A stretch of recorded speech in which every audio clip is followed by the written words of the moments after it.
ఈరోజు రెసిపీ వచ్చి గోదావరి శన రొయ్యలండి. ఈ శన రొయ్యలు అంటే అండి గోదావరి పొంగినప్పుడే చాలా టేస్టీగా అయితే ఉంటాయి అంటే అండి. నిన్నైతే మా అమ్మమ్మ గారు వచ్చారండి. ఈరోజు రెసిపీ వచ్చి మా అమ్మమ్మ గారే చేస్తారండి. ఈ శన రొయ్యలు మా అమ్మమ్మ చేత్తో చేసిన వంట అయితే నాకు చాలా ఇష్టమండి. చాలా టేస్టీగా అయితే ఉంటుందండి. అదేంటో తెలియదండి, కర్రీలో ఎక్కువగా ఏమి ఇంగ్రీడియంట్స్ వేయకపోయినా చాలా టేస్టీగా అయితే ఉంటుందండి.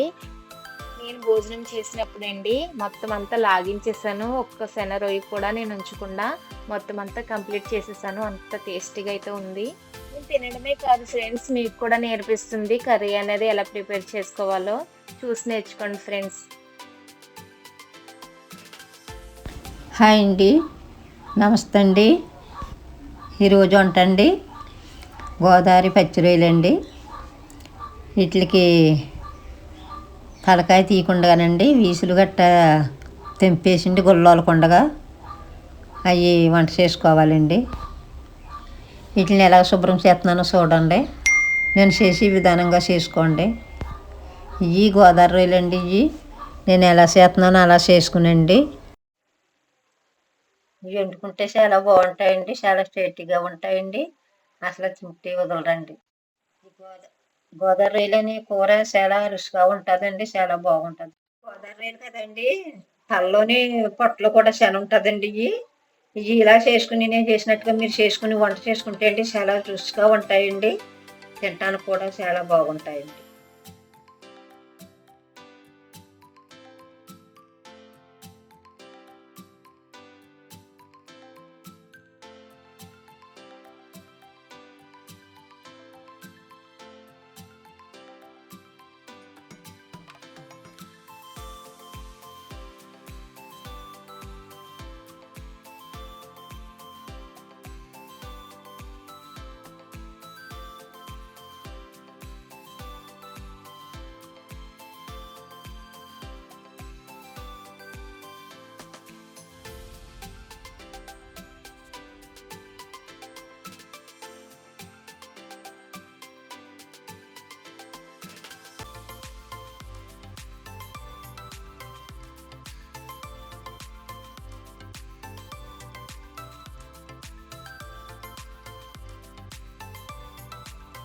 అండి శనగపోకుండా శుభ్రంగా కడుక్కోవాలండి. కడుక్కొని ఒక బౌల్లోకి తీసుకోవాలండి.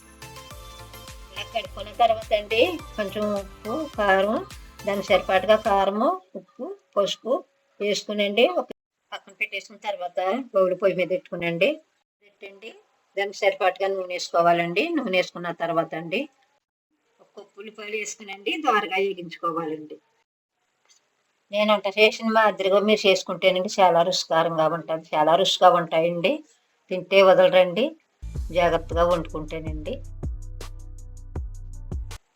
ఇలా వేయించుకున్న తర్వాత అండి ఉల్లిపాయలు బాగా మగ్గిన తర్వాత అండి మిరపకాయలు నాలుగు వేసుకోండి.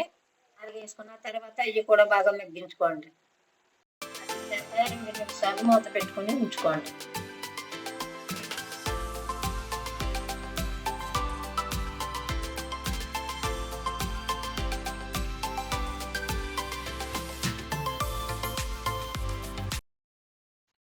ఇప్పుడు ఉల్లిపాయలు వేగిపోయి కదండి, అవి పక్కన పెట్టుకున్నాం కదా, కారము, పసుపు ఇవన్నీ వేసుకుని కలుపుకున్నాం కదా ఉప్పు అదిని.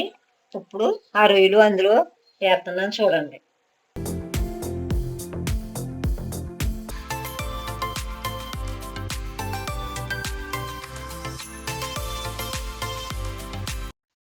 ఈ కలుపుకుని పక్కన పెట్టుకున్నాం కదమ్మా, వాటిని ఏం చేయాలంటే ఈ ఉల్లిపాయలు మగ్గాయి కదా దీంట్లో వేసేసుకుని అవి అలా జాగ్రత్తగా కలుపుకుని మూత పెట్టుకుని ఒక 2 నిమిషాలు మగ్గించుకోవాలమ్మా.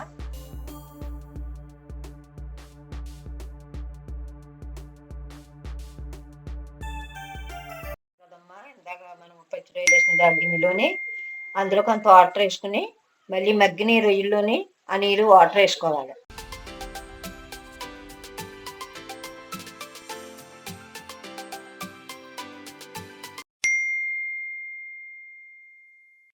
మగ్గించుకున్న తర్వాత వాటర్ ఏదైతే ఉందో ఆ వాటర్ మనం అందులో పోసుకోవాలండి అమ్మ.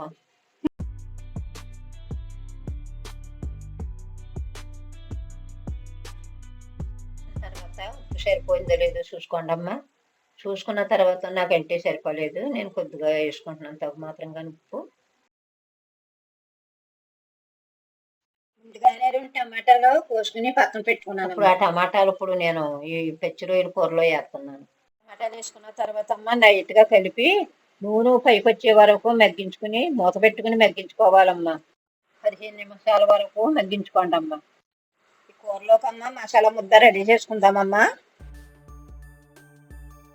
ఉల్లిపాయలు ఒక పాయ, తర్వాత దాల్చిన చెక్క చిన్న ముక్కమ్మ, లవంగాలు 3, యాలక్కాయలు, లవంగాలు, చిన్న దాల్చిన చెక్కమ్మ, తర్వాత 2 చెంచాలు జీలకర్రమ్మ, తర్వాత 3 స్పూన్లు ధనియాలమ్మ, చిన్న అల్లం ముక్క,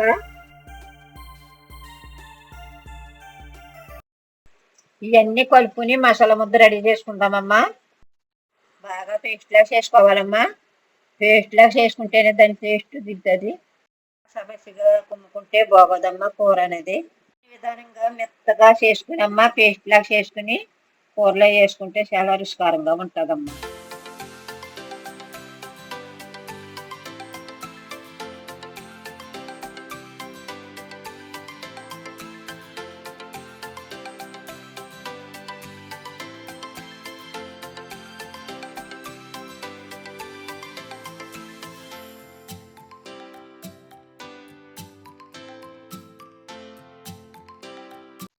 ఇలాగా ముద్దలా చేసుకున్న తర్వాత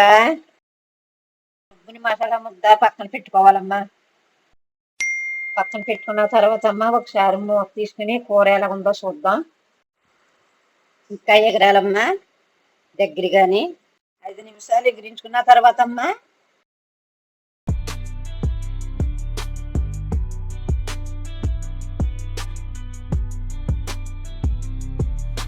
గోదావరి శనగలోకమ్మా చిన్న పిక్క చింతపండు వేసుకోవాలి.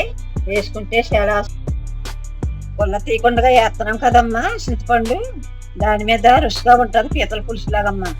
మీరు కూడా ఇలా శనగలు దొరికినప్పుడమ్మా మీరు కూడా ఇలాగా వంట చేసుకోండి అమ్మా, చాలా రుచిగా ఉంటుందమ్మా.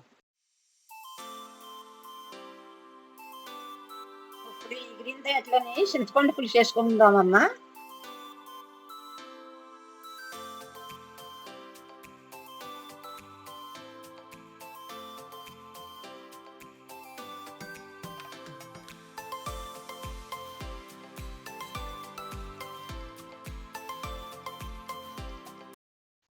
చింతపండు పులుపేసిన తర్వాత అమ్మ కూర అంతా దగ్గరికంటే ఎగిరిలాగా మగ్గించుకుందామమ్మా.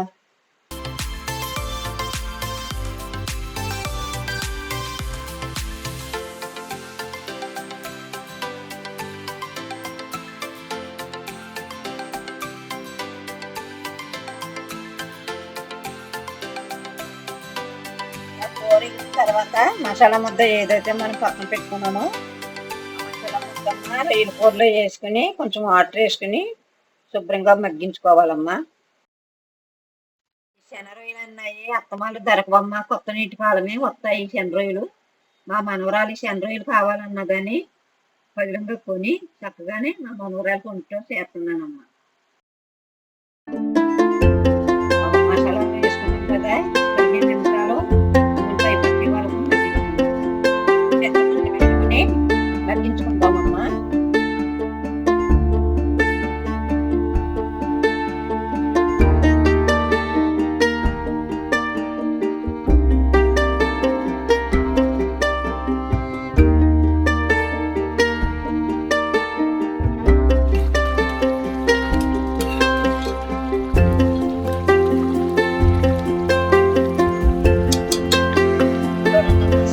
ఎలాగైతే కూర ఎగిరిందో ఎగిరిపోయింది కదా స్టవ్ ఆఫ్ చేసుకుందామమ్మా.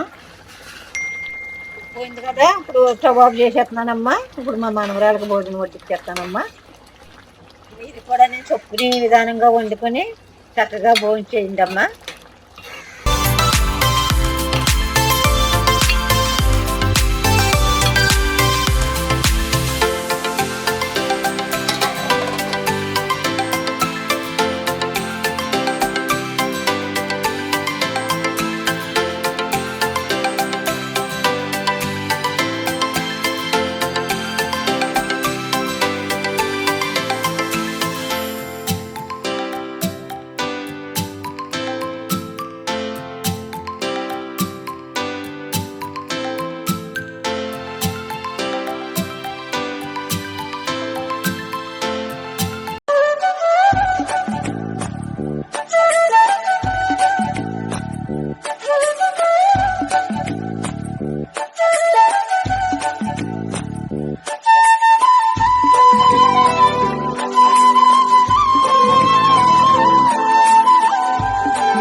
సో గైస్, నాకైతే కర్రీ అయితే చాలా హార్ట్ఫుల్గా అయితే చాలా బాగా నచ్చింది.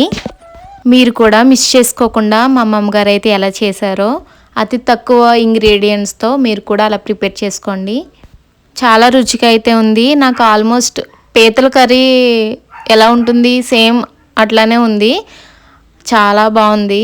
పీతల కర్రీ తినలేని వాళ్ళు రొయ్యలు తీసుకుని ఇలా ప్రిపేర్ చేసుకుంటే సేమ్ ఇంకా అలానే ఉందండి. తప్పకుండా ట్రై చేయండి. చాలా అయితే టేస్టీగా ఉంది. Bye friends, lots of love and subscribe, like, share చేయండి.